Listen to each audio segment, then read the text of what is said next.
शिवसमारम्भां शङ्कराचार्यमध्यमाम् अस्मदाचार्यपर्यन्तां वन्दे गुरुपरम्परां वन्दे गुरुपरम्पराम् वासुदेवेन्द्रयोगीन्द्रं नत्वा ज्ञानप्रदं गुरुं मुमुक्षूणां हितार्थाय तत्त्वबोधो विधीयते। समाधानं किं चित्तैकाग्रता। તત્વનો વિવેક જે રીતે કરી શકાય એ પ્રકારની વિચારણા આ ગ્રંથમાં કરવાના છે. તત્વ વિવેક પ્રકારમ વક્ષ્યામઃ, કે જેનાથી તત્વનો વિવેક કરી શકાય. અને તત્વ એટલે આત્મવસ્તુ. આત્મા અને અનાત્મા બે ભેગા થઈ ગયા છે, બંનેને આપણે ભેગા જ જાણીએ છીએ. તો બંનેને જુદા જુદા જાણવા એને શાસ્ત્રની ભાષામાં વિવેક કહેવામાં આવે છે. વ્યવહારમાં પણ વિવેક શબ્દ વપરાય છે, ત્યાં પણ બે ભેગી થઈ ગયેલી વસ્તુને જુદી જાણવી એને વિવેક કહેવામાં આવે છે. અહીંયા આત્મા અને અનાત્મા ભેગા થઈ ગયા છે, તો એને જુદા જાણવાની જે પ્રક્રિયા છે એનું અહીંયા નિરૂપણ કરાવવામાં આવશે અને એનાથી તત્વનું જ્ઞાન પ્રદાન કરવાના. તો એ કોને પ્રાપ્ત થઈ શકે? તો કહેવામાં આવ્યું સાધન ચતુષ્ટય સંપન્ન અધિકારી હોય તેને. તો સાધન ચતુષ્ટય સંપત્તિ શું છે? તો અહીંયા વાત જણાવી દીધી. એમાં આપણે વિચારણા કરતા હતા વિવેક, વૈરાગ્ય, ષટ સંપત્તિ અને મુમુક્ષુત્વ. એમાં વિવેકની વિચારણા આપણે જોઈ ગયા, વૈરાગ્યની વિચારણા જોઈ ગયા. ત્યારબાદ જે સાધન સંપત્તિ છે, ષટ સંપત્તિ છે, એમાં શમ, દમ, ઉપરમ, તિતિક્ષા અને શ્રદ્ધા સુધીની વિચારણા જોઈ ગયા છીએ. અને સમાધાનની વિચારણા કરતા હતા કે સમાધાન એટલે શું. અને આ સંપત્તિ હશે તો અધ્યાત્મ યાત્રા સરળ થઈ જશે, નહીં તો અધ્યાત્મ યાત્રા મુશ્કેલ છે. સંપત્તિ વગર, સાધન સંપત્તિ, ધન વગેરે ન હોય તો આપણી લૌકિક યાત્રા સરળતાથી થતી નથી. બસ એવી જ રીતે અધ્યાત્મ યાત્રા કરવી હશે, અજ્ઞાન અવસ્થાથી પ્રારંભ કરી અને આત્મ સ્વરૂપમાં સ્થિતિ કરવા સુધીની જે આપણી અધ્યાત્મ યાત્રા છે, એ યાત્રામાં આપણે સરળતાથી આગળ વધવું હશે તો આ સંપત્તિ અનિવાર્ય છે. અને પૂર્વેની 5ની વિચારણા જોઈ અને જે સમાધાન એટલે શું એ આપણે સમજ પ્રાપ્ત કરવાનો પ્રયત્ન કરતા હતા. સમાધાનમ કિમ? તો કે ચિત્ત એકાગ્રતા, ચિત્તની એકાગ્રતા. ચિત્તની એકાગ્રતાને સમાધાન કહેવામાં આવે છે. અહીંયા આપણે જે થોડીક વિચારણા જોઈ હતી કે માત્ર ચિત્તને એકાગ્ર કરી દઈએ તો જગતના વિષયમાં એ કરીએ તો શું એને એકાગ્રતા કહેવાય? એને સમાધાન કહેવાય? તો કે ના.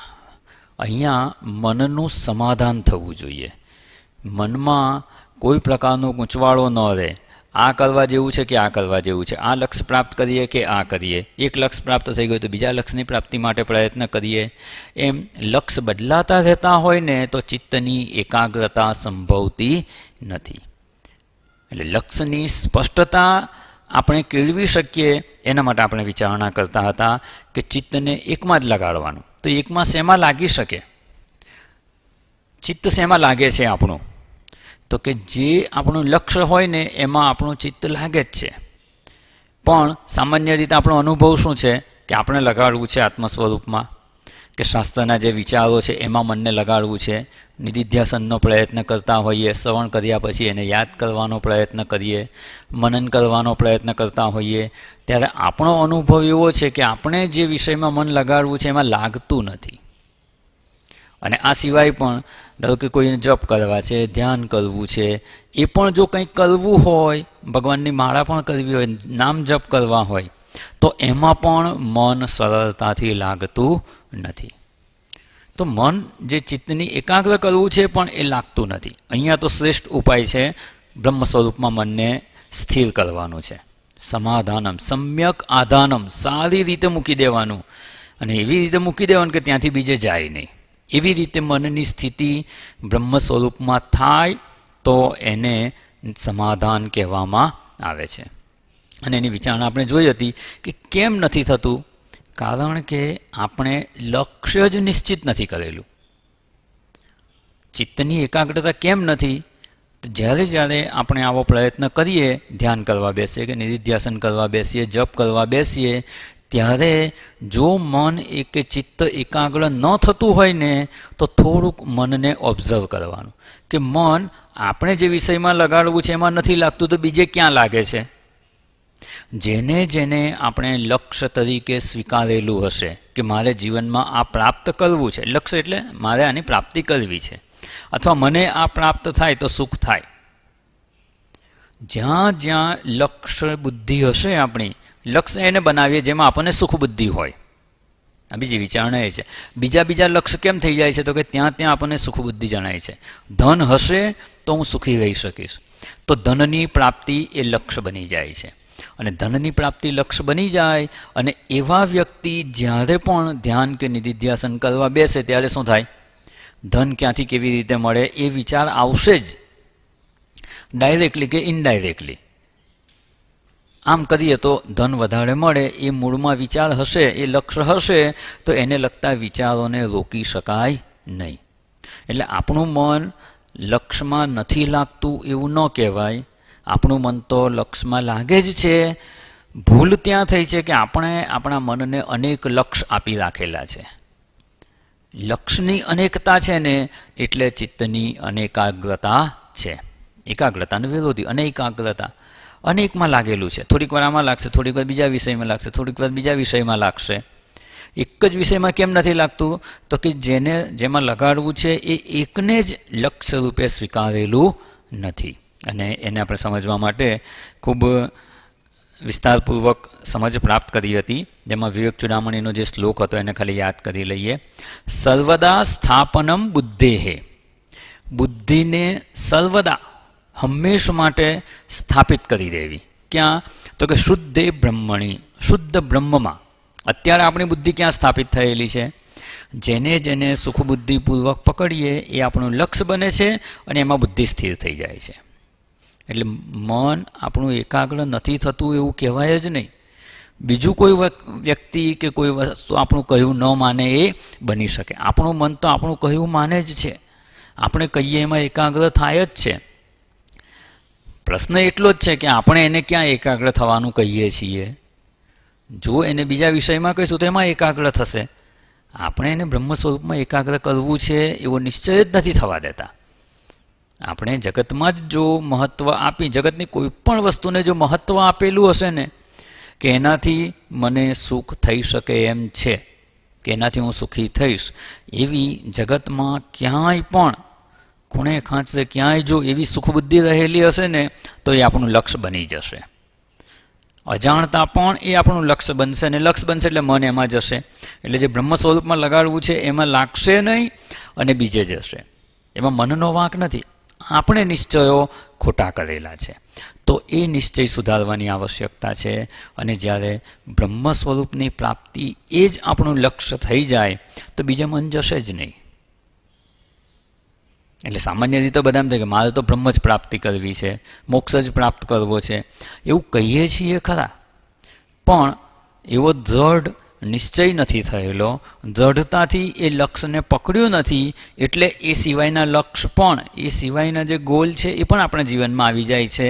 અને એ આવી જાય એટલે મન એમાં જવાનું જ. એમાંથી મનને પાછું વાળી શકાય નહીં. મન તો આપણું કહ્યું જ માને છે.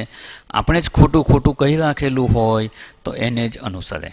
અને છેલ્લે જે પેલું દ્રષ્ટાંત આપેલું કે આપણે ત્યાં કામ કરનાર માણસ હોય, આપણે ઈચ્છીએ કે આ કામ કરે. સવારમાં આપણે નક્કી કરીએ કે આ ગેટની સામે છે, અહીંયા આ કામ કરાવવું છે, પણ ઓલરેડી ગઈકાલે એને બીજી 4 આપણે ઓર્ડર આપી રાખેલા હોય, 4 કામ કહી રાખેલા હોય, તે તો સવારમાં ઉઠીને સીધો ત્યાં કામે જતો રહેશે. કામ તો કરે જ છે, પણ આજે સવારે આપણે નક્કી કરીએ કે આ કામ કરાવવું છે, પણ એ પહેલાં જે આપણે બીજા કામ સોંપી રાખેલા હોય એ કરતો હોય એટલે આ થાય નહીં.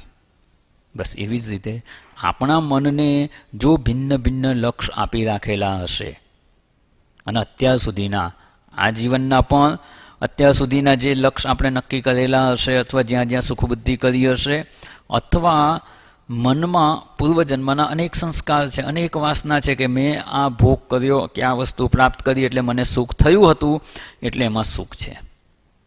આ સંબંધોમાં સુખ છે, ધનમાં સુખ છે, સત્તામાં સુખ છે, પ્રતિષ્ઠામાં સુખ છે, શરીર સ્વાસ્થ્યમાં સુખ છે. આમ પૂર્વેના જે સંસ્કારો છે એ સંસ્કારો તો છે જ હજુ, એ જ્યાં સુધી ઢીલા થયા નથી અને માત્ર બ્રહ્મ જ સુખ સ્વરૂપ છે એ સમજ દ્રઢ ન થાય ત્યાં સુધી પેલા સંસ્કાર એનું કામ કરતા જ રહેશે અને મનને એ બાજુ લઈ જ જશે, કે મન જશે જ એ બાજુ, કારણ કે એને લક્ષ્ય રૂપે આપણે સ્વીકારેલા હતા. તો કરવાનું શું? હવે એક જ નિશ્ચય થવો જોઈએ કે જીવનમાં સુખી થવું હોય તો સુખ સ્વરૂપ પરમાત્માની જ પ્રાપ્તિ કરવી પડે. બ્રહ્મ સ્વરૂપ સિવાય કે તત્વ સિવાય બીજે ક્યાંય સુખ રહેલું નથી. તો જ એની પ્રાપ્તિનું લક્ષ્ય આપણે દ્રઢતાથી પકડી શકીશું. અને એ લક્ષ્યની જેટલી દ્રઢતા હશે ને એટલું બીજે મન જશે જ નહીં પછી. એટલા માટે અહીંયા આપણે વિચારણા કરી રહ્યા હતા. શુદ્ધે બ્રહ્મણી સર્વદા એટલે બધા પ્રકારે, અને સર્વદા એટલે હંમેશા. બધા જ પ્રકારે આપણું લક્ષ્ય એક જ હોવું જોઈએ કે બ્રહ્મ સ્વરૂપની શુદ્ધ બ્રહ્મમાં જ મનને સ્થિત કરવાનું. તત્સમાધાનમ ઇતિ ઉક્તમ નતુ ચિત્તસ્ય લાલનમ. મનને જે ઈચ્છા થાય એ કરવા દઈએ. જગતમાં જ્યાં જ્યાં ખોટા સંસ્કારને લીધે સુખ બુદ્ધિ થતી હોય અને એની પ્રાપ્તિનો પ્રયત્ન જો કરતા રહીએ તો આ બ્રહ્મ સ્વરૂપમાં મન એકાગ્ર થતું નથી. એટલે આપણે વિચારણા જોઈ હતી. અને શુદ્ધે બ્રહ્મણી સર્વથા સર્વદા બુદ્ધે સ્થાપનમ તત્સમાધાનમ ઇતિ ઉક્તમ. એને સમાધાન કહેવામાં આવે છે. એટલે મન તો બીજે જશે જ. આપણે આજે ભગવદ્ ગીતાનો જે 6ઠ્ઠા અધ્યાયનો 34મો શ્લોક છે, તો મન બીજે નહીં જાય એવું નથી, પણ ક્યાં ક્યાં જશે ને એની આપણે વિચારણા જોઈએ. મન તો ચંચળ છે જ. જ્યાં સુધી ચંચળ કેમ છે મન? અનેક લક્ષ્ય આપેલા છે. લક્ષ્યની અનેકતાને લીધે જ આપણને એકાગ્રતા પ્રાપ્ત થતી નથી. લક્ષ્યની અનેકતા છે ને એને છોડી દેવાની. આપણા મનમાં બ્રહ્મતત્વ સિવાય બીજું કોઈ લક્ષ્ય હોવું જોઈએ નહીં. એનો અર્થ એવો નહીં કે બીજી કોઈ પ્રવૃત્તિ જ ના થાય. પ્રવૃત્તિ ભલે કરે, આપણો જીવન વ્યવહાર ચાલે, બીજી પ્રવૃત્તિ કરીએ, આપણું જે કર્તવ્ય થતું હોય એ પણ કરીએ, પણ લક્ષ્ય શું હોવું જોઈએ? બ્રહ્મ સ્વરૂપમાં મનને સ્થિર કરવું.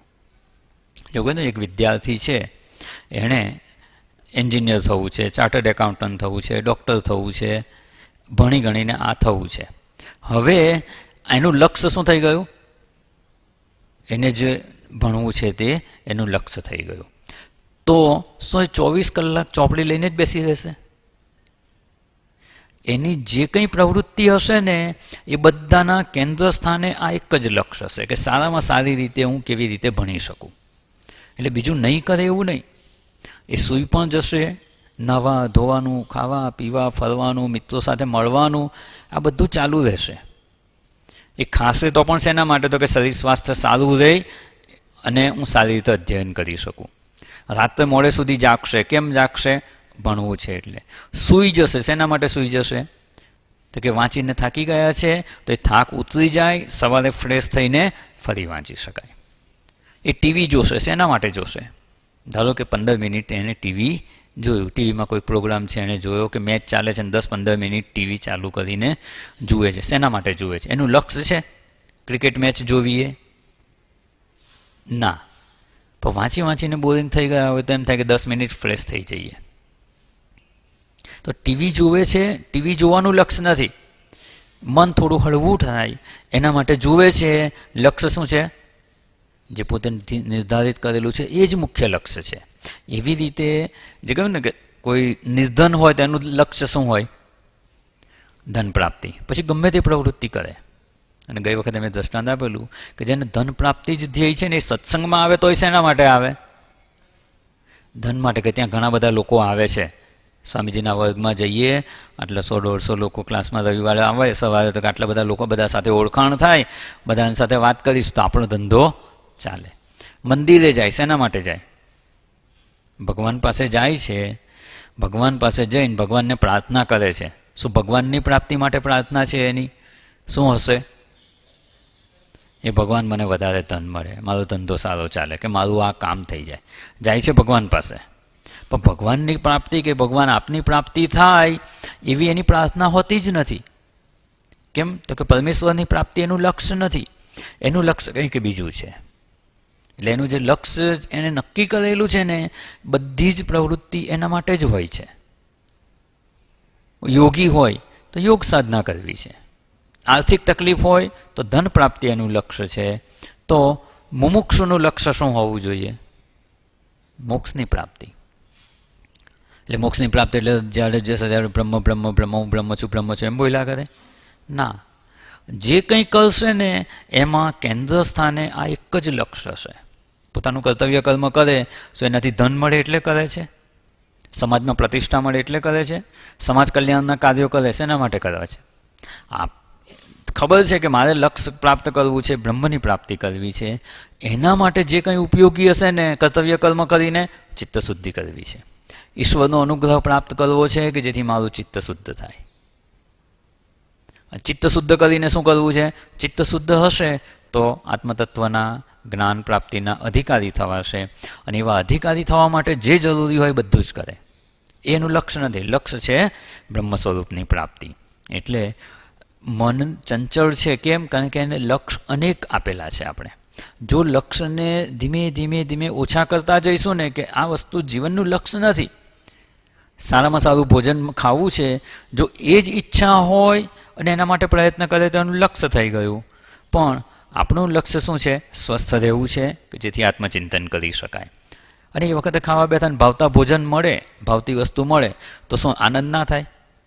એ ખાશે ત્યારે આનંદ થશે, પણ એ ખાવું જ એ લક્ષ્ય નથી. આ બેનું ડિફરન્સ હું ખાસ એટલા માટે વિવિધ દ્રષ્ટાંત લઈ અને સમજવાનો આપણે પ્રયત્ન કરી રહ્યા છીએ કે ભલે બધી જ પ્રવૃત્તિ કરીએ, આપણે એને લક્ષ્ય નથી બનાવવાનું. બસ લક્ષ્ય તો આપણું એક જ છે, બ્રહ્મ સ્વરૂપની પ્રાપ્તિ. અને એના માટે પછી જે કંઈ કરીશું ને એ બધું આપણા માટે ઉપયોગી થઈ જશે. અને જો લક્ષ્યની સ્પષ્ટતા નહીં હોય, એમાં જ મન એકાગ્ર નહીં હોય તો બીજી બધા લક્ષ્યની પ્રાપ્તિમાં જીવન વેડફાઈ જશે. એટલે કે વિદ્યાર્થી ભણે છે ખરો, ક્લાસમાં 50-60 વિદ્યાર્થી હોય, બધા જ ભણે છે, પણ બધાનું લક્ષ્ય આવું જે કહ્યું ને કે ડૉક્ટર થવું, એન્જિનિયર થવું, ચાર્ટર્ડ એકાઉન્ટન્ટ થવું, કંઈક એવું કરવું, એવું બધાનું લક્ષ્ય હોતું નથી. અને એટલે ભણે તો ભણે છે, પણ જ્યારે લક્ષ્ય નિશ્ચિત થઈ જાય કે ના મારે તો આ ભણવું છે એટલે મારે આટલું રિઝલ્ટ લાવવું જ પડશે, અને પછી ભણે તો શું કહેવાય એને? ખરેખર ભણે છે. બાકી ભણે છે તો 50-60-70% આવે, અને ખરેખર ભણે તો સારામાં સારું રિઝલ્ટ આવે. એવી રીતે આપણે પણ સામાન્ય રીતે કહીએ તો કે મોક્ષ પ્રાપ્ત કરવો છે, મોક્ષ આપણું લક્ષ્ય છે, પરમાત્માની પ્રાપ્તિ કરવી છે. પણ એને જ જો મુખ્ય લક્ષ્ય બનાવી દીધું હોય ને તો પછી ખરેખર આપણે મુમુક્ષુ થયા છીએ એવું કહેવાય. ત્યાં સુધી મુમુક્ષુ છીએ એવું કહીએ છીએ, પણ એ તરફ જલ્દીથી પ્રગતિ નથી થતી, કારણ કે એ લક્ષ્ય માટેની આપણું જે સ્પષ્ટતા હોવી જોઈએ ને એ નથી હોતી. એટલા માટે અહીંયા આપણે આપણું લક્ષ્ય સ્પષ્ટ થાય એના માટે આપણે અહીંયા વિચારણા કરી હતી. અને એ જ વિચારણાને આપણે વિવેક ચૂડામણીના દ્રષ્ટાંત દ્વારા તો જોયું જ, પણ આગળ જે અપરોક્ષાનુભૂતિમાં પણ આ વાત જણાવવામાં આવેલી છે. એટલે અહીંયા મનને એક લક્ષ્યમાં સ્થિત કરવું, સર્વદા સર્વથા મનનું બ્રહ્મ સ્વરૂપમાં સ્થાપન કરવું, સ્થાપિત કરવું, એને અહીંયા સમાધાન કહેવામાં આવે છે. તો શ્રમમાં પણ એવું જ હતું ને, તો શ્રમ અને સમાધાન બંને સરખા ગણાય. શ્રમમાં પણ મનને જગતના વિષયોમાંથી પાછું વાળવાનો પ્રયત્ન હતો, અને સ્વલક્ષે નિયતાવસ્થા મનસઃ શ્રમ ઉચ્યતે, એ મનનું શ્રમ કહ્યું, મનોનિગ્રહ કહ્યું. તો શ્રમ અને સમાધાન જો બંને એક જ હોત ને તો બે એક જ જે ત્રીજું સાધન છે ષટ સંપત્તિ, એમાં શ્રમ અને સમાધાન બે જુદી વાત ના કહી હોત. એટલે ઘણીવાર શું થાય છે, આ સમાધાનને કાં તો નિધિધ્યાસન સાથે સરખાવી દેવામાં આવે છે. એની વ્યાખ્યામાં જોયું ને, શુદ્ધ બ્રહ્મમાં મનનું સર્વદા સ્થાપન કરી દેવું, બ્રહ્મ સ્વરૂપમાં મનને સ્થાપિત કરી દેવું. તો નિધિધ્યાસનનો લગભગ એવો જ અર્થ થાય છે. અને મનને બીજા વિષયોમાં ન જાય અને એકાગ્ર કરવું, તો શ્રમનો પણ એના જેવો જ અર્થ થાય છે. પણ આ સમાધાન છે એ શ્રમ અને નિધિધ્યાસન બંનેથી ભિન્ન છે. નિધિધ્યાસન ક્યારે કરવાનું હોય? શ્રવણ કર્યા પછી મનન, મનન પછી નિધિધ્યાસન આવે. અને આ સમાધાન ક્યાં આવે છે? આ તો શ્રવણ માટેની આપણું અધિકારીત્વ પ્રાપ્ત થાય એના સાધનમાં એનું સ્થાન છે. એટલે આ સાધન કોટીમાં છે, પેલું સાધ્ય કોટીમાં છે. આ સાધન ચતુષ્ટય પ્રાપ્ત થયા હશે તો શ્રવણનો અધિકાર પ્રાપ્ત થશે. શ્રવણ કર્યા પછી મનન, અને મનન પછી નિધિધ્યાસન આવે છે. તો જે સાધન કોટીમાં છે એને નિધિધ્યાસન સાથે સરખાવી શકાય નહીં. તો શમ, તો કે શમ તો પહેલાં આમાં જ આવી ગયું. પહેલું શમ, દમ, ઉપદમ, તિતિક્ષા અને શ્રદ્ધા અને સમાધાન. જો બંને જ સરખા હોત તો બે કહેવાની જરૂર નહીં. એટલે શમ કરતાં પણ ભિન્ન છે. શમમાં શું છે? એક વિશેષતા છે કે પ્રયત્ન કરવાનો છે. જગતના વિષયોમાં મન જતું રહે છે, વારંવાર જાય છે. આપણે એની વિચારણામાં વિસ્તારપૂર્વક જોઈ ગયા છીએ કે જ્યાં જ્યાં સુખ બુદ્ધિ રહેલી હશે ને ત્યાં મન જાય તો આપણે કરવાનું શું? પાછું લાવવાનું અને આપણા લક્ષ્યમાં સ્થિર કરવાનું. જપ કરતા હોઈએ તો 108 મણકા ફેરવવામાં 108 વાર જતું રહે તો આપણે શું કરવાનું? 109મી વાર પાછું લાવવાનું. આ પ્રયત્ન છે શમમાં. દમમાં ઇન્દ્રિય નિગ્રહનો પ્રયત્ન છે. એટલે એમ કહીએ ને કે મન શાંત થઈને બેઠું છે પણ એ દબાયેલું છે. આપણે પ્રયત્નપૂર્વક મનને દબાવી રાખેલું છે. એ શમ સાધન છે, એમાં પ્રયત્ન છે. જ્યારે પ્રયત્ન રહિત સહજતાથી આપણે સ્વતંત્ર રીતે જ્યારે ઈચ્છીએ ત્યારે મનને બ્રહ્મ સ્વરૂપમાં સ્થાપિત કરી શકીએ. સર્વદા સર્વથા મનસઃ સ્થાપનમ શુદ્ધે બ્રહ્મણી. એમાં પેલા જેટલો પ્રયત્ન નથી. મન પેલામાં દબાયેલું છે, આમાં દબાયેલું નથી. એમાં મન છટકી જાય છે વારંવાર, આમાં એ પ્રશ્ન નથી. એટલે સમજ જ્યારે પરિપક્વ થાય ને ત્યારે એ સમાધાન. પેલામાં પરાણે સમજાવીને એને નિયંત્રણમાં રાખવાનું છે. જ્યારે આમાં સહજતાથી એ બીજા વિષયોમાંથી પાછું આવી જાય છે, કારણ કે લક્ષ્યની એક જ લક્ષ્ય નિશ્ચિત થઈ ગયેલું છે. એટલે મન સરળતાથી એમાં લાગી જાય. સહજતાથી મન લક્ષ્યમાં સ્થાપન થઈ જાય મનનું તો એને સમાધાન કહેવાય છે.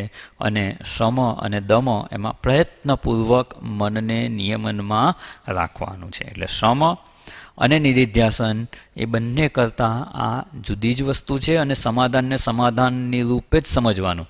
એ શમ છે એવું જ સમજી અને આપણે આગળ વધી શકીએ નહીં. કારણ કે જો આ સમાધાન નહીં હોય ને તો અધ્યાત્મ માર્ગે આમ કહીને કે પ્રગતિ જ નહીં થાય. એટલા માટે એવું કહેવાય છે કે લક્ષ્યની સ્પષ્ટતા જ નહીં હોય. એક જ લક્ષ્યમાં જો મન લાગેલું નહીં હોય અથવા એક જ લક્ષ્યને મુખ્ય લક્ષ્ય તરીકે જો સ્વીકારીશું નહીં ને તો બીજા બધા લક્ષ્યમાં પ્રવૃત્તિ થતી જ રહેશે. એમાંથી પાછા વળી શકાય તેમ નથી. જ્યાં સુધી બીજી કોઈ પણ વસ્તુ લક્ષ્ય હશે ને ત્યાં સુધી થોડો ઘણો તો પ્રયત્ન એમાં થશે જ. અને થોડો ઘણો પણ જો બીજા કોઈ લક્ષ્યની પ્રાપ્તિના પ્રયત્નમાં પ્રવૃત્ત થઈશું તો સર્વદા અને સર્વથા એ શરત પૂરી થશે નહીં. સર્વદા સર્વથા અહીંયા જે કહ્યું છે ને શુદ્ધે બ્રહ્મણી સર્વથા સર્વદા બુદ્ધે હે સ્થાપનમ તત્સમાધાનમ. વચ્ચે થોડીક વાર પણ જો બીજા લક્ષ્યની આપણે પ્રયત્ન કરતા થઈ જઈશું તો સમાધાનની પ્રાપ્તિ નહીં થાય. અને સમાધાનની પ્રાપ્તિ નહીં થાય તો આપણે આ અધ્યાત્મ માર્ગે આગળ વધી શકીશું નહીં. એટલે અહીંયા જે કહે ને શુદ્ધ મનની પણ આવશ્યકતા છે. એટલે કહે ને મનસા એવ ઇદમ આપતવ્યમ, શુદ્ધ મનથી પ્રાપ્ત થઈ જાય. અને કઠોપનિષદમાં કહ્યું સૂક્ષ્મયા સૂક્ષ્મદસ. તો બુદ્ધિની સૂક્ષ્મતા કહો કે મનની શુદ્ધિ કહો, એ હશે તો જ આ લક્ષ્યની સ્પષ્ટતા રહેશે. તો મનની શુદ્ધિ કેવી રીતે થાય? જો મનની શુદ્ધિના અર્થમાં લઈએ તો શમ દમ એનાથી મનની શુદ્ધિ થાય. જગતના કુસંસ્કારો વધારે આવતા નથી, એને એકવાર રોકી દઈએ છીએ. અને બુદ્ધિની સૂક્ષ્મતા કેવી રીતે થાય? તો પૂર્વે જે શ્રદ્ધા કહ્યું, શાસ્ત્રના અધ્યયનથી શાસ્ત્ર જણાવે છે એ સત્ય જ છે. શાસ્ત્ર અને ગુરુ વાક્યમાં શ્રદ્ધા વિશ્વાસ હોવો એને શ્રદ્ધા કહેવાય. અને શ્રદ્ધાપૂર્વક એ સત્ય જ છે એવી બુદ્ધિપૂર્વક જ્યારે શાસ્ત્રનું ગુરુમુખે અધ્યયન કરવામાં આવે ત્યારે બુદ્ધિની સૂક્ષ્મતા પ્રાપ્ત થતી હોય છે. આપણા શાસ્ત્રમાં એટલું ગહનતાથી તર્કપૂર્ણ રીતે બધી વિચારણા કરવામાં આવેલી છે. જો એને સજાગતાપૂર્વક સમજવાનો પ્રયત્ન કરવામાં આવે ને તો સામાન્ય બુદ્ધિનો માણસ એ સૂક્ષ્મ બુદ્ધિવાળા થઈ શકે. બુદ્ધિ આપોઆપ સૂક્ષ્મ થાય, શાસ્ત્રના અધ્યયનથી જ થતી જાય. એટલે શ્રમદમથી મનની શુદ્ધિ થાય, શ્રદ્ધાપૂર્વક શાસ્ત્રોનું અધ્યયન કરવાથી બુદ્ધિની સૂક્ષ્મતા પ્રાપ્ત થાય, અને એવું શુદ્ધ અને સૂક્ષ્મ જે આપણું અંતઃકરણ થયેલું હોય, મન શુદ્ધ થયું હોય, બુદ્ધિ સૂક્ષ્મ થઈ હોય, અને એવું જ્યારે આપણું અંતઃકરણ હોય તો જ એ સમાધાનયુક્ત થઈ શકે એમ છે, તો જ એ એક જ લક્ષમાં સ્થિત થઈ શકે એમ છે. એટલે અહીંયા અને જે હવે આની વાત વિચારણા જોવાની છે. ચિત્તૈકાગ્રમ તુ સલ્લક્ષ્યે સમાધાનમ ઇતિ સ્મૃતમ, અપરોક્ષાનુભૂતિમાં. આ શંકરાચાર્યજીના જ ગ્રંથ છે. તત્વબોધમાં તો ચિત્ત એકાગ્રતા કહી દીધું, ચિત્તની એકાગ્રતા. ચિત્તની એકાગ્રતા તો બીજા કોઈ વિષયમાં પણ કરે. ખુરશીને લઈને ખુરશી પર ધ્યાન કરવા બેસી જાય, એને ખુરશીના જ વિચાર કરે, તો શું એનાથી કંઈ મોક્ષની પ્રાપ્તિ થવાની છે? તો કે ના. તો ચિત્તની એકાગ્રતા, ચિત્તને એક જ વિષયમાં સ્થાપિત કરવું, તો ક્યાં કરવાનું એ આપણે શંકરાચાર્યજીનો જ જે ગ્રંથ વિવેક ચૂડામણી છે એનો શ્લોક લઈ અને એમાં જે સમજ આપી છે એ પ્રાપ્ત કરવાનો પ્રયત્ન કર્યો. અને એવો જ એક ગ્રંથ છે અપરોક્ષાનુભૂતિ, ત્યાં પણ આને વધારે વિસ્તારપૂર્વક સમજાવેલું છે. અને આ બંને વિચારણા કરી અને અહીંયા જે માત્ર ચિત્ત એકાગ્રતા કહ્યું, કારણ કે આ એકદમ પ્રારંભિક ગ્રંથ છે એટલે બહુ વિસ્તારમાં વ્યાખ્યા નથી કરી, પણ જે કંઈ કહ્યું છે ને એને આપણે સ્પષ્ટતાથી સમજવાની આવશ્યકતા છે. અને એ સમજવા માટે અહીંયા અપરોક્ષાનુભૂતિમાં ચિત્તૈકાગ્રમ તુ એટલે ચિત્તની એકાગ્રતા એટલે શું? તો કે સલ્લક્ષ્યે સમાધાન. સલ્લક્ષ્યે ચિત્તૈકાગ્રમ એને જ સમાધાન કહેવાય. સલ્લક્ષ આ જે ડબલ લ છે ને એ સંધિના નિયમથી થયું. સતલક્ષ્યે, સતલક્ષ આપણું લક્ષ્ય શું છે? તો કે સત સ્વરૂપ પરમાત્મા. એ સત સ્વરૂપ પરમાત્મામાં ચિત્તને એકાગ્ર કરવું એને સમાધાન કહેવાય. ચિત્ત એકાગ્રમ તો કહી દીધું, પણ ક્યાં? તો કે સલ્લક્ષ્ય. એ સ્પષ્ટતા અહીંયા છે. તત્વબોધમાં તો વ્યાખ્યા એટલી જ છે, સમાધાનમ કિમ? તો કે ચિત્ત એકાગ્રતા, ચિત્તની એકાગ્રતા. પણ ચિત્તની એકાગ્રતા ક્યાં કરવાની? તો કે સલ્લક્ષ્યે, સતલક્ષમાં. અને સત તત્વ એક જ છે, બીજું બધું શું છે? તો કે અસત છે. જે સત નથી એ બધું અસત છે. તો અસતમાંથી મનને પાછું વાળી અને સતલક્ષમાં મનને સ્થિર કરવું એને સમાધાન કહેવામાં આવે છે. અને એ જો કરી શકીએ, જો એ લક્ષ્ય સિદ્ધ થઈ પછી જે કંઈ કરીશું ને બધું એના માટે જ હશે. એક સરસ દ્રષ્ટાંત જો આપણે જોઈએ તો એવું કહી શકાય કે એકવાર લક્ષ્ય નક્કી કરી લીધું આપણે, આ વખતે મે મહિનામાં નારાયણ આશ્રમ જવું છે. નારાયણ આશ્રમ શિબિર છે, એમાં નામ લખાવી દીધું છે, આપણું સેન્કશન થઈ ગયું અને આપણું નામ પાસ થઈ ગયું, એડમિશન મળી ગયું. અને બધી રેલવેની ટિકિટો તો 4 મહિના પહેલાં થતી હોય એટલે 4 મહિના પહેલાં પ્રોગ્રામ નક્કી થઈ ગયો. કોણ કોણ જવાનું છે લિસ્ટ આવી ગયું, એમાં આપણું નામ છે. નારાયણ આશ્રમ જવું છે. હવે શું થઈ ગયું? આપણું લક્ષ્ય નારાયણ આશ્રમ જવાનું. હવે જ્યાં સુધી નારાયણ આશ્રમ જઈએ નહીં ત્યાં સુધી આપણી બધી જ પ્રવૃત્તિના કેન્દ્રમાં શું હશે? પહેલાં કરવાનું શું? અત્યારે તો ઠીક છે, હવે પરમિટ લેવાની જતી રહી, બાકી પહેલાં શું હતું? તો કે પરમિટ લેવી પડે. પરમિટ લેવા માટે એપ્લિકેશન મોકલવાની, ફોર્મ ભરી, ફોટો અને જે કંઈ કાગળિયા મોકલવાના હોય એ મોકલીએ, ત્યાંથી સહી સિક્કા થઈને આવે.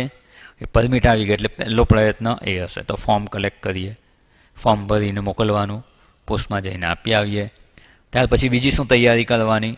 તો કે ત્યાં જવું છે તો એક મોટી બેગ જોઈશે, નાની બેગ તો ચાલે નહીં, તો બેગ શોધીએ, હોય તો એને કાઢીને તૈયાર કરીએ, ના હોય તો લાવવાનો પ્રયત્ન કરીએ. પછી ત્યાં જઈશું તો ત્યાં કેવા કપડાં જોઈશે? આવા અહીંયા પહેરીએ છીએ એવા કપડાંથી તો ના ચાલે, વધારે જોઈએ કપડાં, ગરમ કપડાં જોઈએ. વરસાદ પણ આવે તો વરસાદનું પ્રોટેક્શન રાખવું પડે, ઠંડી હોય ટોપી લેવાની, હાથ, જે જે વસ્તુની ત્યાં જરૂર પડે. મન ક્યાં લાગેલું છે? નારાયણ આશ્રમ જવું છે તો ત્યાંની તૈયારીમાં મન લાગેલું છે. પછી શું કરવાનું? તો કે પહેલાં ટિકિટ કઢાવો, કઈ ટ્રેનમાં જઈશું. અહીંથી દિલ્હી સુધીની ટ્રેન કરાવી કે કાઠગોદામ સુધીની ટ્રેનનું બુકિંગ કરાવી લીધું. પછી આગળ શું? તો કે આગળની કોઈ વાહનનું બુકિંગ કરાવી દો, કોઈ ટ્રાવેલ્સવાળાનો કોન્ટેક્ટ કરો, તો કે વચ્ચે 2 રાત રોકાવાનું છે, તો 2 રાત ક્યાં રોકાઈશું? તો ગૂગલમાં જોઈને કઈ હોટલ છે, ક્યાં કેવી રૂમો છે, આ મન લાગુ પડી ગયું. નાસ્તો બનાવો, ત્યાં અઠવાડિયું રહેવાનું છે, રસ્તામાં ખાવા, આ બધા જ વિચારો આવે છે. આ બધા જ વિચારો, ધારો કે બેગ લેવી, બેગની વ્યવસ્થા કરીએ, તો બેગની વ્યવસ્થા કરવી એ આપણું લક્ષ્ય છે? ના. છતાં બેગની વ્યવસ્થા કરીએ છીએ. ગરમ કપડાં એ આપણું લક્ષ્ય નથી, છતાં ગરમ કપડાનો વિચાર કરીએ છીએ, ખરીદીને લાવીએ છીએ, પેકિંગ કરીએ છીએ, આ બધું જ કરીએ છીએ, છતાં એ આપણું લક્ષ્ય નથી. આપણું લક્ષ્ય શું છે? નારાયણ આશ્રમ જવું છે. એટલે નારાયણ આશ્રમ જવું છે એટલે સીધા ચાલવા જ માંડીએ, એક જ પ્રવૃત્તિ નથી. એમાં સહાયક થાય બધી જ પ્રવૃત્તિ આપણે કરીએ છીએ, પણ એ આપણું લક્ષ્ય નથી.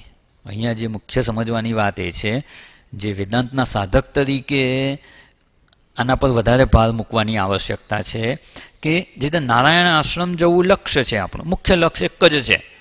એના માટે જે બીજું જે પણ પ્રવૃત્તિ કરીએ છીએ ને, ભલે પ્રવૃત્તિ કરીએ, સારામાં સારી રીતે કરીએ, પણ એ આપણું લક્ષ્ય નથી. બીજે બધે આપણું મન જતું ના રહે, એના માટે બીજે લક્ષ્ય બુદ્ધિ ના થાય, બીજાને લક્ષ્ય રૂપે ન સ્વીકારીને મુખ્ય લક્ષ્યને જ આપણે સ્વીકારી શકીએ, એવી સમજ પ્રાપ્ત કરવા માટે આ વિચારણા કરી રહ્યા છીએ. એટલે જે મુમુક્ષુ છે કે મોક્ષ પ્રાપ્તિ કરવી છે, એવા સાધક માટે બીજી બધી પ્રવૃત્તિ નથી કરવાની એવું નથી. એટલે બીજી બધી પ્રવૃત્તિ કરતા હોય એટલે એવું નહીં માની લેવાનું કે આનું આ લક્ષ્ય નથી, આ કંઈ મુમુક્ષુ નથી, તો આ બીજી બધી પ્રવૃત્તિ કરે છે. એની સમજ શું છે ને એ વધારે અગત્યની છે. એટલે પહેલાં આપણે જે પ્રવૃત્તિ કરતા હતા, અત્યારે પણ જે પ્રવૃત્તિ કરીએ છીએ ને હજુ પણ કરીશું ને, પ્રવૃત્તિ પરથી ના ખબર પડે, પણ એ પ્રવૃત્તિ આપણે કયા લક્ષ્યને નજરમાં રાખીને કરી રહ્યા છીએ ને એ અગત્ય છે. આમ જે બીજી બધી તૈયારી કરવાની વાત કરી, એ તૈયારી કરીએ છીએ શેના માટે? લક્ષ્ય એક જ છે. જો એ જ લક્ષ્ય બની જાય ને, જે પ્રવૃત્તિ કરી રહ્યા છે બીજી બધી, એ જ લક્ષ્ય બની જાય ને, તો મુખ્ય લક્ષ્ય છૂટી જશે. એટલે બીજા કોઈ લક્ષ્યને મહત્ત્વ આપ્યા વિના મુખ્ય લક્ષ્યનું જ પ્રાધાન્ય જ્યારે હોય, અને એવું જેનું મન હોય ને, એને કહેવાય કે એને સમાધાનની પ્રાપ્તિ થઈ ગઈ. પછી જે કરશે ને એ મોક્ષ પ્રાપ્તિ તરફ આગળ વધનારું હશે. એ ગમે તે કરશે, પછી એ ખાશે તો પણ, ઉપવાસ કરશે તો પણ, જાગશે તો પણ, સૂઈ જશે તો પણ, એ ઘરમાં હશે તો પણ, કે આશ્રમ જેવી જગ્યાએ ગયા હશે, કે તીર્થયાત્રાએ ગયા હશે, જ્યાં પણ હશે, એની પ્રવૃત્તિના કેન્દ્ર સ્થાને જો આ મુખ્ય લક્ષ્ય મોક્ષની પ્રાપ્તિ કે બ્રહ્મતત્વની પ્રાપ્તિ કે સત સ્વરૂપ પરમાત્મા જ એમનું લક્ષ્ય હશે, એ લક્ષ્યની સ્પષ્ટતા હશે, તો બધી જ પ્રવૃત્તિ એ મોક્ષની પ્રાપ્તિ માટે હોવાથી એને સમાધાનની પ્રાપ્તિ થઈ છે એવું કહી શકાય. અને એવું જો થઈ શકે તો આ સાધન આપણને ઉપયોગી થઈ શકે છે. બાકી જગતના લક્ષ્યમાંથી પાછા વળવાનું જો નહીં શીખીએ ને, તો આ માર્ગે આગળ નહીં વધાય. બાકી અત્યારે શું છે, બધાને દોડમાં જ છે, દોડવું જ છે, આ પ્રાપ્ત કરવું છે, આ પ્રાપ્ત કરવું છે, આ પ્રાપ્ત કરવું છે. પ્રાપ્ત કરવાની ના નથી, એને લક્ષ્ય રૂપે સ્વીકારીને પ્રયત્ન કરીએ ને, ત્યાં શાસ્ત્ર ના પાડે છે. પ્રયત્નની ના નથી. જો અધ્યાત્મ માર્ગે ઉપયોગી થતો હોય તો એ પ્રયત્ન ચોક્કસ કરાય, પણ અધ્યાત્મ માર્ગે જે આપણું લક્ષ્ય છે એને છોડીને બીજી કોઈ પણ વસ્તુ જો આપણું લક્ષ્ય બની જાય ને, તો એ આપણી પ્રગતિ કરાવી શકે તેમ નથી. એટલે અહીંયા સ્વામીજી બહાર જે પેલું બોર્ડ મારેલું છે ને રસ્તા પર, ચાલતા સૌને આવડે છે, જગતના લક્ષ્યની પ્રાપ્તિના પ્રયત્ન તો બધા કરે જ છે.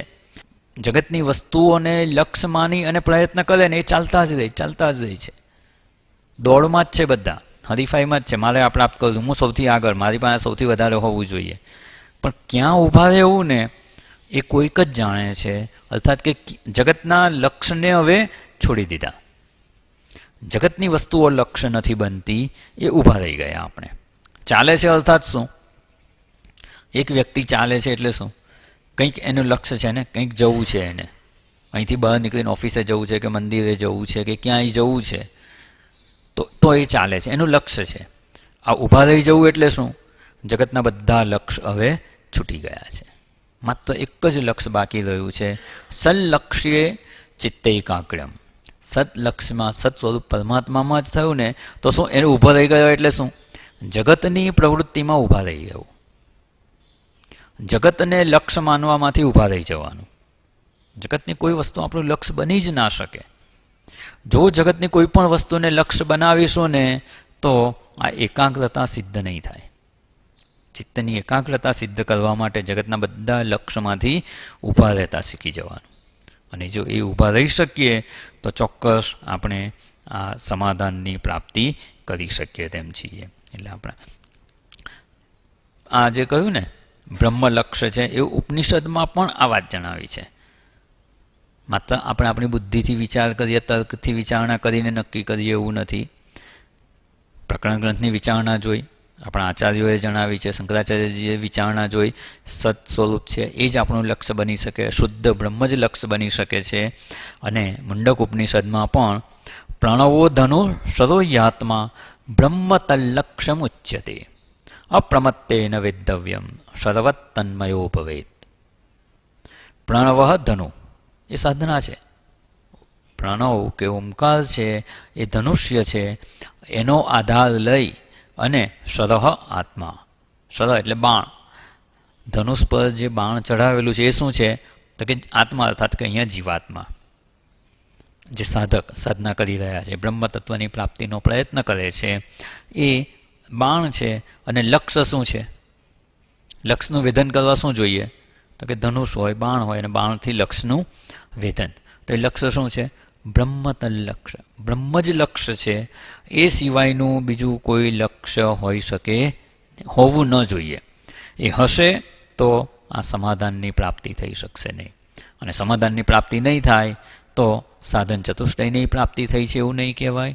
અને સાધન ચતુષ્ટયની પ્રાપ્તિ નહીં થઈ હોય તો અધિકારીત્વ પ્રાપ્ત નથી થયું. અને અધિકારીત્વ પ્રાપ્ત ના થાય તો તત્વનું જ્ઞાન તો સંભવતું જ નથી.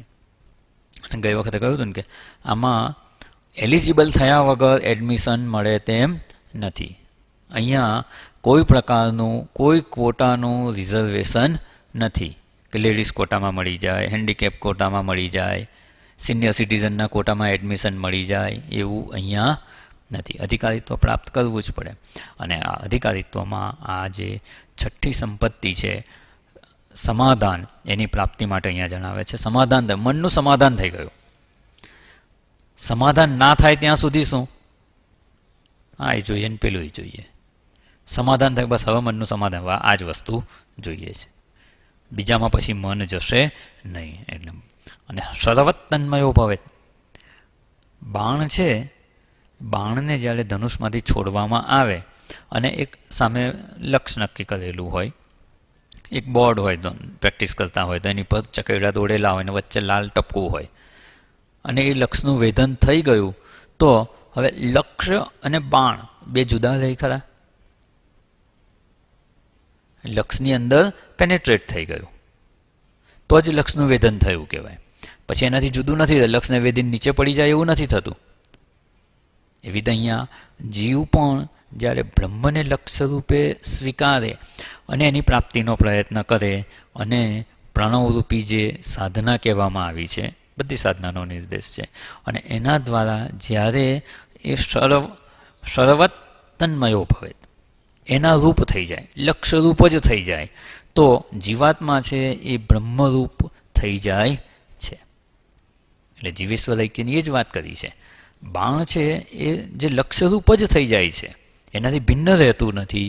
એવી રીતે જીવાત્મા પણ જ્યારે આ સાધના કરી અને બ્રહ્મતત્વને લક્ષ્યરૂપે સ્વીકારે અને લક્ષ્યવેધન થાય, એમાં મનને સ્થાપિત કરી શકે, નિત્ય નિરંતર જો એમાં મન લાગેલું રહે તો એના રૂપ જ થઈ જતા હોય છે. એટલે જીવનનું લક્ષ્ય શું છે તો ઉપનિષદમાં પણ આ જ વાત જણાવી છે, બ્રહ્મતલ લક્ષ્ય. અને એ લક્ષ્યમાં મનને એકાગ્ર કરવાનું છે. એટલે અહીંયા આમ કહીએ ને કે માત્ર દુઃખ મુક્તિ એ આપણું લક્ષ્ય નથી. ઘણા લોકો એવું કહેતા હોય છે કે આ પ્રયત્ન કરીએ દુઃખથી છૂટી જઈએ, દુઃખથી છૂટી જઈએ. બ્રહ્મતત્વની પ્રાપ્તિની ક્યાં જરૂર છે? તો કે માત્ર દુઃખ મુક્ત થવું ને એ આપણું લક્ષ્ય નથી. ભૂમાનંદ સ્વરૂપની પ્રાપ્તિ થવી ને આનંદ સ્વરૂપની પ્રાપ્તિ થવી એ આપણું લક્ષ્ય છે. દુઃખ દૂર થઈ ગયું પણ આનંદ પ્રાપ્ત ના થાય તો સુષુપ્તિમાં શું થાય છે? ગમે એવું વાગેલું હોય, ફ્રેક્ચર થયું હોય, પગ દુખતો હોય, કંઈ પણ દુઃખ હોય, સૂઈ જઈએ એટલે શું છે? દુઃખ મુક્તિ તો છે પણ આનંદ નથી અનુભવાતો. ત્યારે બ્રહ્મતત્વની પ્રાપ્તિમાં એ આનંદ સ્વરૂપની પ્રાપ્તિ છે. અને શાસ્ત્ર છે ને બહુ સરસ એક આમ કહીએ ને સિમિલી આપીને જો વિચારણા કરવી હોય ને તો એવું કહી શકાય કે શાસ્ત્ર શું કરે છે તો કે એક વૈદ્ય જેવી રીતે દવા કરે ને, આપણો ઉપચાર કરે ને, કંઈક રોગ થયો છે એટલે ડૉક્ટર પાસે કે વૈદ્ય પાસે જઈએ, એ જે રીતનો ઉપચાર કરે ને એ પ્રકારે શાસ્ત્ર આપણા રોગનો ઉપચાર કરે છે. ધારો કે એક રોગ થયો, શરીરમાં રોગ થયો, દ્રષ્ટાંતમાં લઈએ કે તાવ આવે છે કે કંઈક રોગ થયો, તો શું કરવાનું? ડૉક્ટર પાસે જઈએ. ડૉક્ટર પાસે જઈએ એટલે શું કરે? પહેલાં પૂછે શું થયું, શું ખાધું તું, શું થયું, કેવી રીતે થયું, લક્ષણો પૂછે અને પછી નિદાન કરે કે તમને આ રોગ છે. રોગ બતાવ્યા પછી શું કરે? રોગનું નિદાન થયા પછી ઔષધિ આપે. ઔષધિ આપી દે એટલે કામ પતી જાય. શું કરવું પડે? સમજાવવું પડે કે આ દવા આવી રીતે લેવાની, આ ખાધા પહેલાં લેવાની, આ ખાધા પછી લેવાની, એ કહેવું પડે. આટલા આટલા કલાકે લેવાની. કોઈક દવાની 8 કલાક અસર ચાલતી હોય તો દિવસમાં 3 વાર લેવી પડે. કોઈક દવાની 12 કલાક અસર ચાલતી હોય તો દિવસમાં 2 વાર લેવી પડે. કેવી રીતે લેવાની એ પણ કહેવું પડે. પહેલાં પેલી લિક્વિડ દવા આપતા હતા ડૉક્ટર, ખબર ને, લાલ ને કાળીને એવી દવા હોય, બોટલ લઈ જવાની, બોટલમાં ભરી આપે. પછી શું સાથે ઇન્સ્ટ્રક્શન શું આપે?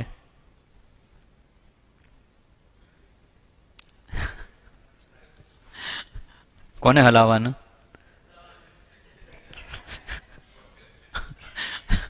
ડોસીને હલાવીને દવા પાજો કહે ને. એવું દાદીમા માટે દવા લેવા ગયા હોય તો શું કહે? દવા કોને પીવડાવે? તો કે ડોસીને. ડોસીને હલાવીને દવા પાજો. તો હલાવવાનું શું? દવા હલાવીને પાવાની. એટલે જે ઔષધ આપે ને, ઔષધનો પ્રયોગ પણ સમજાવવો પડે. હા, પછી એવી ઇન્સ્ટ્રક્શન ના આપી દેવાય કે આ દવા છે ને 2 દવા રાત્રે સૂતા પછી લેજો અને આ 2 દવા સવારે ઉઠ્યા પહેલાં લેવાય. એવી રીતે રાત્રે સૂતા પછી લેવાની ને ઉઠ્યા પહેલાં લેજો. એકવાર એવું થયું, એક ભાઈ દવા લેવા ગયા ને, એટલે આવું કંઈક બીમાર હશે, દવા લીધી. પેલો કમ્પાઉન્ડર હતો, કમ્પાઉન્ડરે દવા આપી અને કીધું કે આ 2 ગોળી છે ને અત્યારે રાતે લઈ લો અને આ જે લાલ ગોળી છે ને સવારે ઉઠો તો લેજો. ઉઠો ત્યારે લેજો, એને બદલે શું કહી દીધું? ઉઠો તો લેજો. એટલે એ ઇન્સ્ટ્રક્શન પણ પ્રોપર આપવી પડે. ઔષધ કેવી રીતે લેવાની ને એનો પ્રયોગ, બીજા શબ્દોમાં કહીએ તો ઔષધનો પ્રયોગ કેવી રીતે કરવો ને એ પણ સમજાવવું પડે. પછી કુપથ્ય નહીં લેવાનું અને પથ્ય હોય તે લેવાનું. એટલે શું નહીં ખાવાનું? તાવ આવ્યો હોય અને ખટાશ ખાધા કરે તો, અથવા કંઈક સોજો થયો હોય, પસ થઈ ગયું હોય તો કે એ વખતે ખટાશ ના ખવાય. એટલે કહેવું પડે. અમુક લોકોને ખબર જ ના હોય. એક ભાઈને એવું કીધું કે તમે ભાત નહીં ખાવાના હમણાં. એટલે પછી પૂછે તો ખીચડી ખાવ તો વાંધો નહીં ને કે. એટલે એટલું સમજાવવું પડે બધું. એટલે ઔષધનો પ્રયોગ પણ સમજાવ. પહેલાં રોગનું નિદાન, ઔષધ આપે, ઔષધનો પ્રયોગ કરવાનો કેવી રીતે એ પણ સમજાવવું પડે. કુપથ્યનો ત્યાગ સમજાવવો પડે અને સુપથ્ય શું છે કે જેનો લેવાથી જલ્દીથી સારા થઈ શકાય. આ ઉપચાર પદ્ધતિ છે. એવું આપણને કયો રોગ થયેલો છે? બધાને થયો હોય તો ભવરોગ. બ્રહ્મને જીવભાવની પ્રાપ્તિ થઈને એ જ એક જાતનો રોગ છે. એમાંથી જીવને મુક્ત કરવાનો છે. આપણે પોતાને જીવ માનીએ છીએ એ જ મોટામાં મોટો રોગ છે. એમાંથી આપણે મુક્ત થવાનું છે. તો પહેલાં તો આપણે પોતાને શરીર, ઇન્દ્રિયો, મન, બુદ્ધિ માનીએ, અર્થાત કે જીવાત્મા માનીએ છીએ, એને લીધે જ બધા દુઃખ છે ને. જે ક્ષણે આપણે પોતાને જીવભાવથી મુક્ત માની લઈએ, શરીર, ઇન્દ્રિયો, મન, બુદ્ધિ હું નથી એવું માની લઈએ, તો કયું દુઃખ છે આપણને? કોઈ જ દુઃખ નથી. એટલે બ્રહ્મને જીવ ભાવની પ્રાપ્તિ થઈને જીવ રૂપે પોતાને માને છે ને એ જ મોટામાં મોટો રોગ છે, જેને ભવલોક કહેવામાં આવે છે. તો ભવલોકની પ્રાપ્તિ થવી, આ ભવલોક છે. એનો સૌથી પહેલાં શું કરશે? શાસ્ત્ર નિદાન કરે. જે રીતે રોગ થયો, ગયા ડૉક્ટર પાસે એટલે નિદાન કરે કે તમને તો આવો તાવ છે અથવા આ રોગ છે. તો અહીંયા શાસ્ત્ર શું નિદાન કરે છે? આ રોગ થયો એનું કારણ શું? તો કે અવિદ્યા એનું નિદાન છે. અવિદ્યાને લીધે આ રોગ થયો છે. અવિદ્યા અર્થાત કે હું શુદ્ધ ચૈતન્ય સ્વરૂપ છું એવું જ્ઞાન નથી અને હું શરીર ઇન્દ્રિયો મન બુદ્ધિ છું, એને અજ્ઞાન કહેવાય છે. કંઈ જ સમજ ના હોય એને અજ્ઞાન નથી કહ્યું. વિપરીત સમજ છે, મિથ્યા સમજ છે, ખોટી સમજ છે, એને અજ્ઞાન કહેવાય. એટલે એ અજ્ઞાન કે અવિદ્યા એ રોગનું નિદાન છે. તેનું ઔષધ શું છે? તો કે વેદાંત વાક્ય. વેદાંત વાક્ય એનું ઔષધ છે. વેદાંત વાક્ય દ્વારા બ્રહ્મજ્ઞાન આપવામાં આવે છે. એટલે જ્ઞાન એ ઔષધ છે. જ્ઞાન ઔષધ છે. તો ઉપાય શું? આ જ્ઞાન કેવી રીતે પ્રાપ્ત કરવાનું, કેવી રીતે આત્મસાત કરવાનું? જે રીતે દવા આપી, ઔષધિ આપી, ઔષધિનો પ્રયોગ બતાવવો પડે કે આવી રીતે લેવાનું. એવી રીતે આ બ્રહ્મજ્ઞાન છે કેવી રીતે પ્રાપ્ત કરવાનું? ખબર તો પડી ગઈ કે બ્રહ્મજ્ઞાન પ્રાપ્ત કરવાથી આપણે મુક્ત થઈ શકીએ તેમ છીએ. એ બ્રહ્મજ્ઞાન કેવી રીતે પ્રાપ્ત થાય? એના ઉપાય શું? ઔષધના ઉપાય શું? એનો પ્રયોગ શું? તો કે શ્રવણ મનન નિધિધ્યાસન કરો. શ્રવણ મનન નિધિધ્યાસન કરવાથી આ આપણે જે ઔષધ છે, બ્રહ્મજ્ઞાન છે, એની પ્રાપ્તિ કરી શકીએ. તો કુપથ્ય શું છે? શું નહીં લેવાનું? તો કે જગતના વિષયોનું ભ્રમણ છે ને એ અટકાવી દેવાનું. એટલે શ્રમ દમ એ બધું શું છે? કુપથ્યનો ત્યાગ. સુપથ્ય શું છે? તો કે શ્રદ્ધા અને સમાધાન એ સુપથ્ય છે. શેનું સેવન કરવાનું? તો કે શ્રદ્ધાપૂર્વક શાસ્ત્રનું અધ્યયન કરો. ગુરુ વેદાંત વાક્યેષુ વિશ્વાસ શ્રદ્ધા. સમાધાન, બ્રહ્મતત્વમાં મનને લગાડો. આ ભાવાત્મક છે. કંઈક કરવાનું છે. આત્મ સ્વરૂપમાં, બ્રહ્મ સ્વરૂપમાં, સત સ્વરૂપમાં બ્રહ્મને લક્ષ્ય બનાવી મનનું એમાં સ્થાપન કરવાનું છે. એટલે એ ભાવાત્મક છે. એટલે એ કરવાનું જ કહ્યું. શ્રદ્ધા, સમાધાન એ કરવાનું સુપથ્ય છે. કુપથ્ય શમદમ છે. એટલે 5 પ્રકારે જેવી રીતે એક ચિકિત્સક રોગનો ઈલાજ કરી અને જે રોગી છે એને સ્વસ્થ કરે છે, એને સ્વાસ્થ્યની પ્રાપ્તિ કરાવે છે, એવી રીતે શાસ્ત્ર પણ આપણને જે ભવરોગ લાગી ગયો છે, ભવરોગથી દુઃખી થઈ રહ્યા છીએ, અનિચ્છાએ પણ દુઃખી થઈ રહ્યા છે, દુઃખ પરંપરાથી છૂટી શકતા નથી, તો શું કરવાનું? તો પહેલાં તો નિદાન કરી કે અવિદ્યા એ આ રોગનું કારણ છે. તો કે અવિદ્યાને દૂર કરવા ઔષધ શું? તો કે બ્રહ્મજ્ઞાન ઔષધ છે. તો બ્રહ્મજ્ઞાન ઔષધ છે તેનો પ્રયોગ શું? કેવી રીતે પ્રાપ્ત થાય? કેવી રીતે ઔષધનો આપણે ઉપયોગ કરવાનો? તો કે શ્રવણ મનન નિધિધ્યાસન એ એનો પ્રયોગ છે. એ પ્રક્રિયાથી ઔષધનું સેવન કરવાનું. તો કુપથ્ય શું છે? તો કે શમ દમ કેળવી અને જગતના વિષયોની પ્રવૃત્તિમાંથી મન અને ઇન્દ્રિયોને પાછી વાળવાની. અને મન ઇન્દ્રિયો જે પાછી વળી ગઈ હવે એને ક્યાં લગાડવાની? સુપથ્ય શું છે? તો કે એને શાસ્ત્રના અધ્યયનમાં લગાડવાની અને શાસ્ત્રના અધ્યયન દ્વારા મનને બ્રહ્મ સ્વરૂપમાં એને લક્ષ્ય બનાવી અને એમાં સ્થાપન કરવાનું. એટલે અહીંયા સમાધાન એટલે શુદ્ધે બ્રહ્મણી સર્વદા સર્વથા સ્થાપનમ સમાધાનમ ઇતિ ઉચ્યતે. અને એવું મનની જે એકાગ્રતા છે એને અહીંયા સમાધાન કહેવામાં આવે છે. અને એવું સમાધાન જો પ્રાપ્ત થયું હશે તો આ ષટ સંપત્તિ આપણને પ્રાપ્ત થઈ ગઈ છે એવું કહેવાશે. અને એવી ષટ સંપત્તિ પ્રાપ્ત થઈ તો એ કેટલામું સાધન છે આપણું? ષટ સંપત્તિ કયું સાધન છે? સાધન ચતુષ્ટયમાં કેટલા સાધન છે? ચતુષ્ટય શબ્દથી જ સિદ્ધ થઈ જાય કે 4 છે. સાધન પંચક એટલે શું? પંચક 5, આત્મષટક 6, નર્મદાષ્ટકમ 8. એટલે સાધન ચતુષ્ટયમાં કેટલા સાધન? 4. એમાં આ સમાધાન એ ત્રીજું જે ષટ સંપત્તિ રૂપી સાધન છે એનું 6થું અંગ છે. અને એની આપણે આ વિચારણા કરી. અને આ રીતે જો આપણે કરી શકીએ તો આપણને મનનું સમાધાન પ્રાપ્ત થયું કહેવાય. અને મનનું સમાધાન થયું પછી બીજે મન જશે જ નહીં. થોડોક એકવાર પ્રયત્ન કરી જોજો ને. આજનો દિવસ એટલું નક્કી કરી લઈએ કે જગતની કોઈ વસ્તુ મારા માટે ધ્યેય નથી. જગતની કોઈ વસ્તુ મને સુખી કરી શકે તેમ નથી, એવો નિશ્ચય થશે ને એટલે આપોઆપ એ બધા લક્ષ્ય જતા રહેશે. તો હવે માત્ર બ્રહ્મ સ્વરૂપ જે મને સુખી કરી શકે એ મારું લક્ષ્ય હોય, તો સુખ સ્વરૂપ તો બ્રહ્મ જ છે, એટલે બ્રહ્મ મારું લક્ષ્ય છે. હવે વિચાર કરો કે ક્યાં મન જશે તમારું. આપણે આપણા લક્ષ્યમાં દ્રઢ નથી ને એટલે જ મન બીજે જાય છે.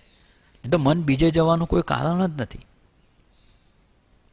બીજી કોઈ વસ્તુને લક્ષ્ય રૂપે ન સ્વીકારીએ તો મન બીજે જાય જ નહીં. અને એવું જો સમાધાન પ્રાપ્ત થઈ ગયું હોય તો એ સમાધાન આપણા માટે એક સંપત્તિ બની જાય છે. એટલે આપણે કેવા થઈ ગયા હવે? સાધન ચતુષ્ટય બાકી છે, ચોથું સાધન સંપત્તિવાન થઈ ગયા.